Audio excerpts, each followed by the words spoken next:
Shalom Bapak Ibu saudara yang kasih Tuhan, sahabat YouTube, Facebook, dan juga pendengar yang setia RPKM.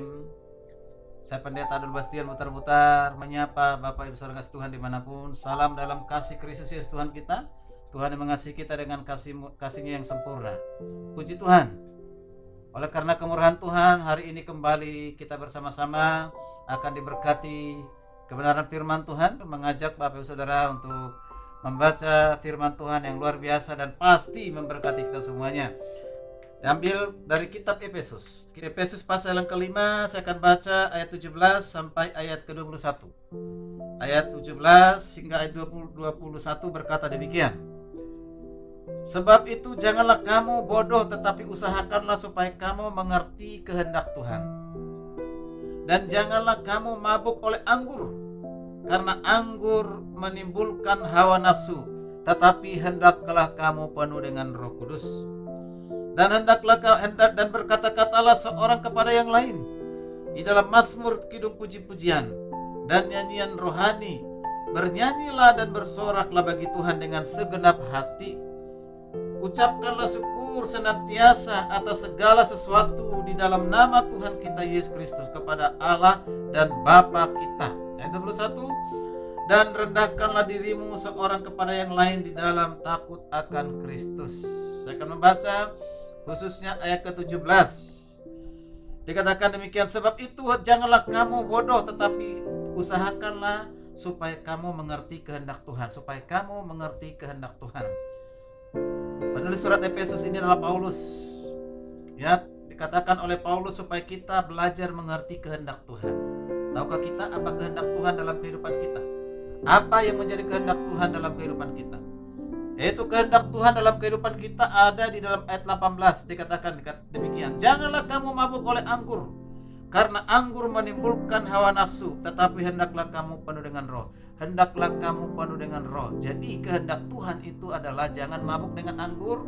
Yang kedua, yang paling penting adalah dikatakan hendaklah kamu penuh dengan roh. Ya, Roh Kudus telah dicurahkan, sudah ada di dunia ini, di zaman gereja ini. Roh Kudus akan berdiam tinggal bagi setiap orang yang sudah percaya kepada Injil, percaya kepada Kristus. Berdiam tinggal untuk selamanya. Tetapi Tuhan berkehendak, janganlah Roh Kudus itu hanya tinggal di dalam kehidupan kita. Jangan hanya berdiam dan tinggal dalam kehidupan kita. Tuhan menghendaki supaya Roh Kudus memenuhi hati kita. Maka dikatakan hendaklah kamu penuh dengan Roh Kudus. Ya, percaya sebagai Tuhan Juru Selamat, Roh Kudus tinggal dalam kehidupan kita hanya sekali terjadi itu. Tapi untuk dipenuhi oleh Roh Kudus harus terjadi terus menerus. Kita harus memahami dulu apa sih yang dimaksud dengan dipenuhi oleh Roh Kudus. Apa yang dimaksud dengan dipenuhi Roh Kudus? Yang dimaksud dengan dipenuhi Roh Kudus, pengertian di sini adalah hendaklah kita dikendalikan, dikuasai, dipimpin oleh Roh Kudus. Jadi kehidupan yang dikendalikan, dipimpin oleh Roh Kudus. Bapak Ibu kasih Tuhan, kita bersyukur Roh Kudus telah dicurahkan dalam hati kita. Tapi Tuhan juga mau supaya Roh Kudus itu aktif dalam kehidupan kita. Dengan cara apa? Kita menyerahkan totalitas hidup kita dipimpin oleh Roh Kudus. Kita harus taat kepada pimpinan Roh Kudus. Roh membawa kita mengenal Tuhan Yesus. Roh Kudus buat kita untuk percaya kepada Yesus. Roh Kudus juga menuntun kita supaya tetap setia kepada Kristus. Tetap setia kepada Kristus untuk selamanya.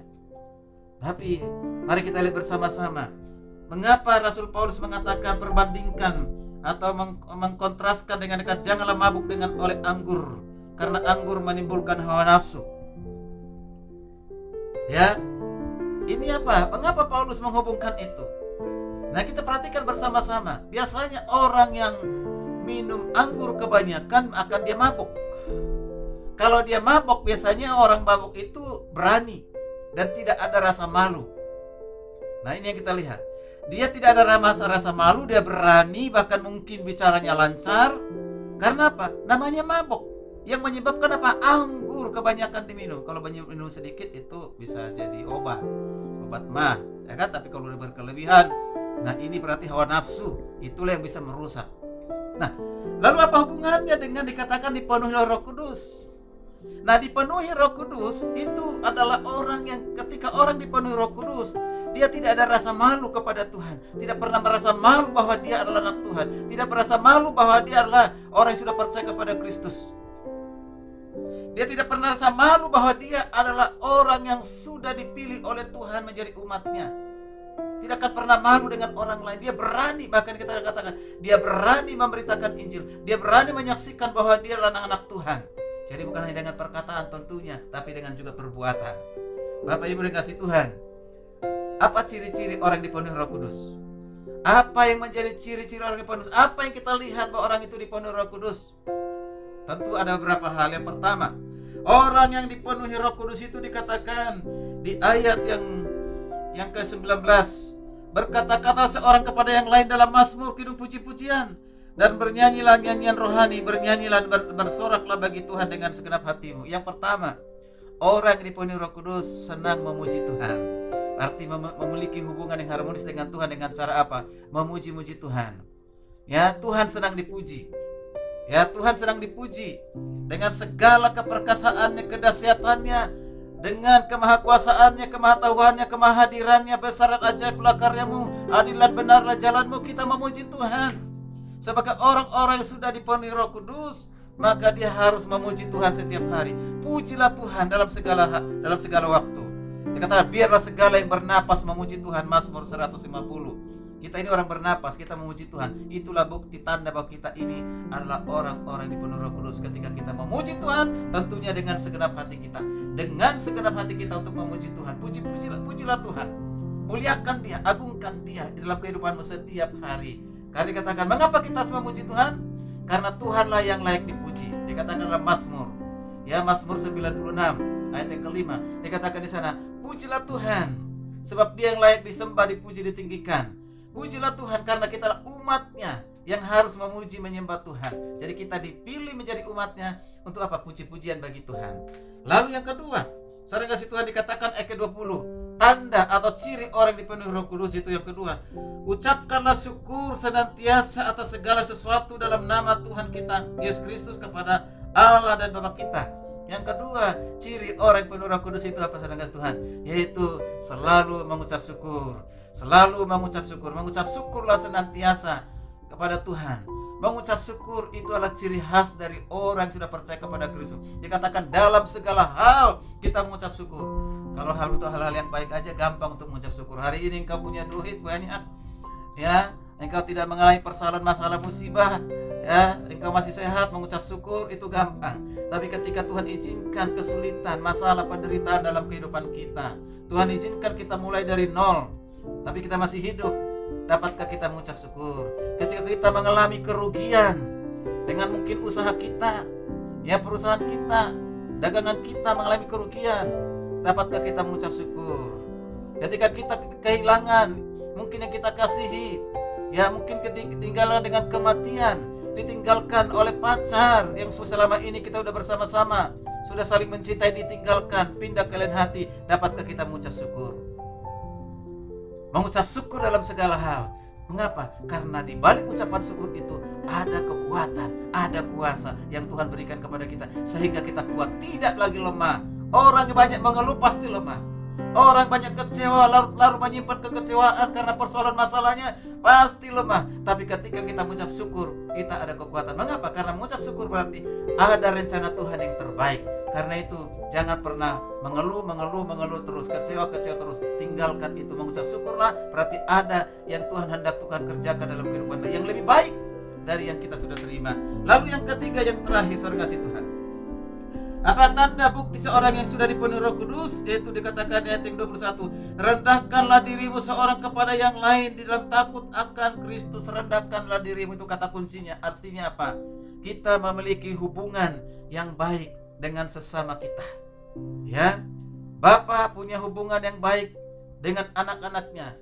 Seorang ibu, istri memiliki hubungan yang baik dengan anak-anaknya. Suami punya hubungan yang baik dengan istrinya. Istri punya hubungan yang baik dengan anak-anaknya. Suami istri berhubungan yang baik dengan anak-anaknya. Dan anak-anak harus punya hubungan yang baik dengan orang tuanya.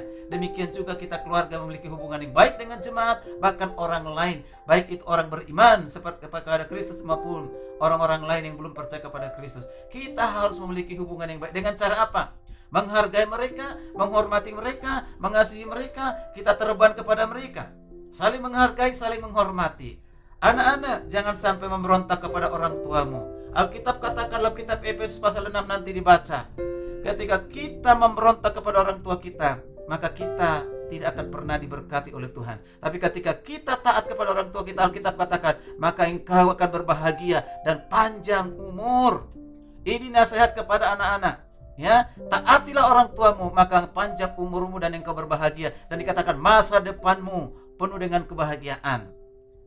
Lalu bagi untuk ibu-ibu dan bapak-bapak, jangan pernah berlaku kasar kepada anak-anakmu. Jangan pernah berlaku kasar kepada anak-anakmu. Boleh mendisiplin anak, tapi bukan membenci anak, bukan memukul anak dengan disertai dengan kebencian, tapi dengan kasih.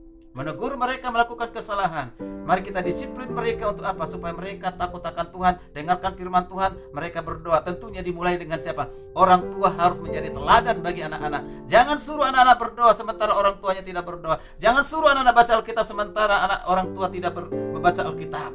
Ya, baca Alkitab, berdoa. Jangan suruh anak-anak beribadah kalau orang tua tidak beribadah. Udah, pergilah engkau ke gereja, biarlah bapak di rumah. Ya kan? Atau pergi ke pak tertua, pergi ke tempat lain, nongkrong, lalu dibiarkan istrinya, anak-anaknya ke gereja. Ya, kalau saya lihat di gereja itu banyak sekali ibu-ibu, bapak-bapak kemana? Ya, apakah nanti di surga itu dipenuhi dengan ibu-ibu, perempuan? Ya, bapak-bapak ketinggalan. Jangan. Terkasih Tuhan, bapak, ibu, anak-anak harus beribadah. Cari Tuhan selagi masih ada kesempatan. Hiduplah di dalam Tuhan. Inilah ciri orang yang dipenuhi Roh Kudus, terkasih Tuhan. Terus menerus hidup kita harus dipenuhi Roh Kudus. Dipenuhi Roh Kudus itu orang yang mereka sudah percaya kepada Kristus harus dipenuhi Roh Kudus setiap hari, dipimpin, dikendalikan, ditujukan dengan apa? Memiliki hubungan harmonis dengan Tuhan dengan cara memuji Tuhan, menyembah Tuhan setiap waktu, dan yang kedua mengucap syukurlah dalam segala hal kepada Tuhan. Lalu yang ketiga, milikilah hubungan yang harmonis, hubungan yang baik dengan sesama kita. Mari kita lakukan kebenaran firman Tuhan ini. Mari kita bukan hanya pendengar, tapi menjadi pelaku-pelaku firman Tuhan. Puji nama Tuhan, kiranya renungan ini boleh menjadi berkat bagi kita semuanya. Jangan lupa, bagikan kepada orang lain sehingga menjadi berkat lebih banyak kepada orang lagi. Puji Tuhan, puji Tuhan. Shalom, Tuhan Yesus memberkati kita sekalian. Haleluya, haleluya, amin.